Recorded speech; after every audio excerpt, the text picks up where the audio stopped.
થેપલા બનાવવા માટે સૌપ્રથમ આપણે ઘઉંનો લોટ લઈશું. તેમાં આપણે બાજરીનો લોટ નાખીશું. તેમાં થોડો ચણાનો લોટ નાખીશું. થોડો અજમો નાખીશું. પછી તેમાં સ્વાદ અનુસાર તલ નાખીશું. તલ નાખ્યા બાદ પછી આપણે તેની અંદર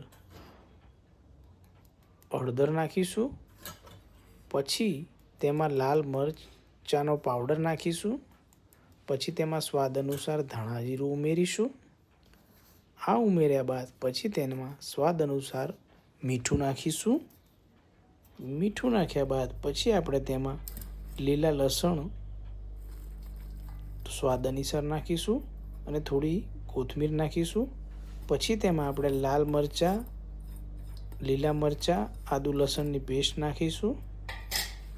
પછી તેમાં થેપલા બનાવવા માટે જે મુખ્ય વસ્તુ છે તે આપણે બારીક સમારેલી લીલી મેથી નાખીશું. લીલી મેથી નાખ્યા બાદ પછી તેમાં આપણે છાશ ઉમેરીશું. એ છાશમાં પહેલેથી જ આપણે ગોળ નાખેલો હશે.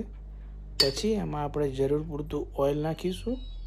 ઓઇલ નાખ્યા બાદ તેને આપણે મિક્સ કરીશું. થોડું પાણી નાખીને આપણે તેને લોટ બાંધવા માટે વ્યવસ્થિત મિક્સ કરીશું. લોટ બાંધીને તૈયાર થઈ જાય પછી આપણે તેને વણવા માટે ચાલુ કરીશું. વ્યવસ્થિત રીતે થેપલા વણાઈ જાય પછી તેને આપણે તવી ઉપર ફ્રાય કરવા મૂકીશું. ફ્રાય કરતાં પહેલાં તેમાં આપણે થોડું ઓઇલ ઉમેરીશું. ઓઇલ ઉમેર્યા પછી બંને બાજુ તેને વ્યવસ્થિત ફ્રાય થવા દઈશું. જેવું વ્યવસ્થિત રીતે ફ્રાય થઈ જાય કે તરત જ થેપલા ચટણી સાથે ખાવા માટે